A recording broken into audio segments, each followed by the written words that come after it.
శ్రీశ్రవణం ఛానల్‌కి చిన్నారులందరికీ, శ్రోతలందరికీ కూడాను మరొకసారి స్వాగతం. ఈరోజు మనం యాజ్ఞవల్క మహర్షి గురించి కొంత భాగాన్ని మనం నిన్న చెప్పుకున్నాం. ఈరోజు మిగతా భాగాన్ని చెప్పుకుందాం. నిన్న యాజ్ఞవల్కుడు మొత్తం విద్యనంతా పోగొట్టుకున్నాడు అన్న సంగతి మనం తెలుసుకున్నాం గదా! ఆ తర్వాత ఆయన ఏం చేశారట?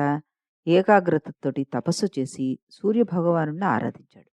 సూర్యుడు అశ్వరూపంలో దర్శనమిచ్చి, "నీ భక్తికి సంతోషించాను. ఏదైనా వరం కోరుకో" అన్నట్ట. అప్పుడు యాజ్ఞవల్కుడు, నా గురువు వైశంపాయనుడికి ఆగ్రహం రావడం వల్ల ఆయన వద్ద నేర్చుకున్న విద్యలన్నీ వదిలిపెట్టాల్సొచ్చింది. నాకిప్పుడు ఆ విద్య అంతా కావాలి. నేను నిన్ను అడుగుతున్నాను కాబట్టి నువ్వు ప్రసాదించు అన్నట్ట. అందుకు బదులుగా సూర్యభగవానుడు ఆయనతోటి, యాజ్ఞవల్కా, నేను నీకు గురువు రూపంలో మీ గురువుకు తెలియనటువంటి విద్యను కూడా నీకు బోధిస్తాను. అవే శుక్ల యజుర్వేదాలు. వీటి వల్ల నువ్వు గురువు కంటే కూడాను అధికుడివవుతావు. ఇతర విద్యలకై ఇంకా నువ్వు సరస్వతీదేవిని ఆరాధిస్తే ఆవిడ నీకు ప్రసాదిస్తుంది అంటూ చెప్పి అంతర్ధానమైపడ్డ. వెంటనే సరస్వతీదేవిని గురించి కూడా ఆయన తపస్సు చేశాడు. ఆమె కూడా ప్రత్యక్షమై సకల విద్యలు హృదయ పలకం మీద కనబడేటట్లుగా అనుగ్రహించిందిట. యాజ్ఞవల్కుడు కృతజ్ఞతతోటి ఆవిడ్ని అనేక విధాలుగా స్తుతించాడు. ఆవిడ ఆశీర్వదించి అంతర్ధానమైందిట.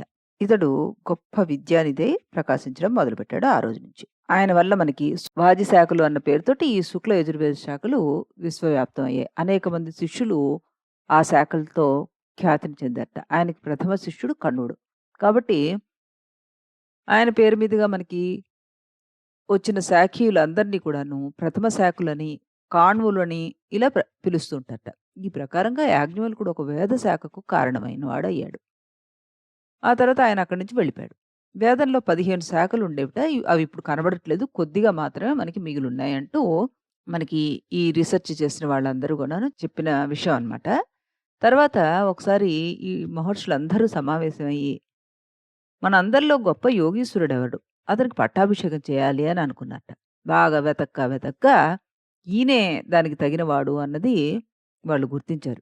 గుర్తించి ఎంతో జ్ఞానం కలిగినవాడు ఈయన తప్ప ఈ బిరుదుకి అర్హుడు ఎవడూ లేరని నిర్ధారించి యోగేంద్రుడు అన్న పేరుతోటి పట్టాభిషేకం చేశారు ఈ మహర్షులు.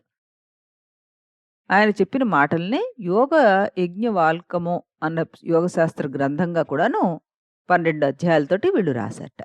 ఆ తర్వాత మనం ఇక్కడ ఏం చూడొచ్చు అంటే, ఆ తర్వాత ఒకసారి జనక చక్రవర్తి యాగం చేసి ఋషులందరినీ పిలిచాట. యాజ్ఞవల్కుడు కూడా అక్కడికి వెళ్ళాడు. యాగం అయిపోయాక జనకుడు, మీలో గొప్పవాడెవడో చెప్తే ఆయనకి నేను అన్ని ధనరాశులు ఇస్తాను అని, అది మీరే తేల్చుకుని చెప్పండి, నాకంత శక్తి లేదని అన్నట్ట. ఎవరికి వాళ్ళు లేవలేదట.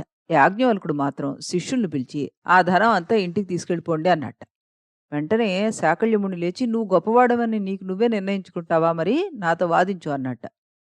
శాకల్యమునితోటి వాదించి అతన్ని ఓడించాడు యాజ్ఞవల్కుడు. జనకుడు ఆయన్ని సన్మానించి పంపాట.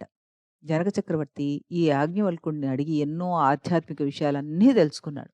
తర్వాత విశ్వావసుడు యాజ్ఞవల్కుడు తత్వబోధన చేయమని అడిగితే, విశ్వాలు, చిత్రావరుణులు, జ్ఞానజ్ఞేయాలు, తపోతపాలు, సూర్యాతి సూర్యులు, వేద్యాలు వంటి అనేక విషయాల గురించి ఆయన ఈయన్నడిగి తెలుసుకున్నట్ట.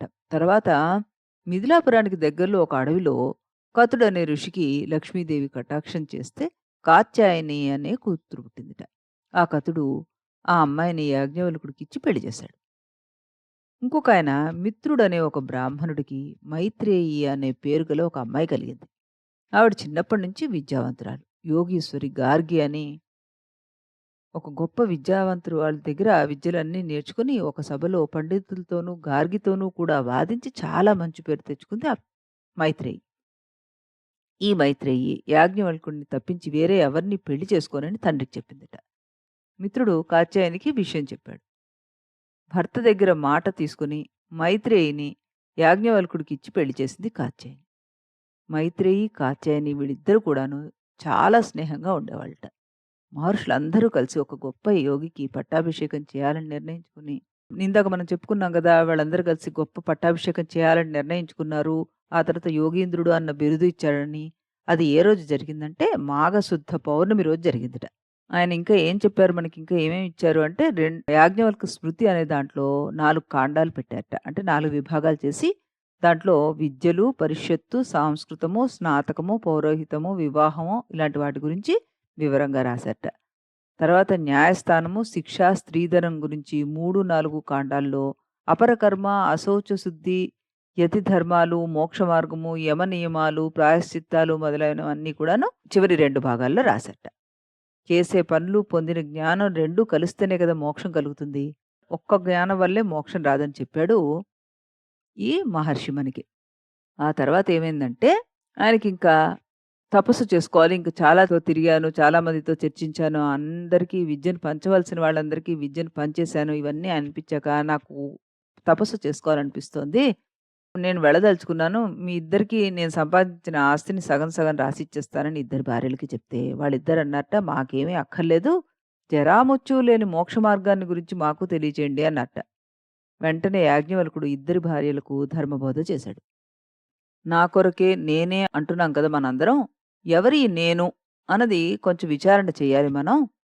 వినేది మనము, చేసేది అంతా ఆత్మయే అని ఆ విషయాలన్నీ కూడాను చెప్పాట వాళ్ళకి. తర్వాత పరమాత్మ సకల సమస్త కార్యాలకు కారణము ఈ వేద శాస్త్రాలన్నీ ఆ పరమాత్మ యొక్క నిట్టూర్పులే అని చెప్పి తత్వాలన్నీ బోధించట. ఆత్మజ్ఞానమే అమృత తత్వం అని వారికి బోధించి తాను సన్యాసాన్ని స్వీకరించాడు. ఈ రకంగా నేటి యుగంలో ఋషులు రాసిన స్మృతులు అందుబాటులో లేవు మనకి. కొన్నున్నాయి, కొన్ని లేవు. ఆ ఉన్న వాటిని గ్రంథాలయాలకు వెళ్ళి మనం స్వయంగా తెలుసుకుంటూ, అవగాహన చేసుకొని నేర్చుకోగలిగి, మన విజ్ఞాన సంపదను పెంచుకోవాలి, రక్షించుకోవాలి, భావితరాలకు అందించాలి. అప్పుడే మనం సంస్కారవంతులం అవుతాం అంటూ ఈయన మనకి చక్కటి సందేశాన్ని అందించారనమాట. మళ్ళీ మనం రేపు మరొక మహర్షికి సంబంధించిన ఇంకొన్ని కొత్త విషయాలు తెలుసుకుంటూ ముందుకు వెళ్దాము. అంతవరకు సెలవు.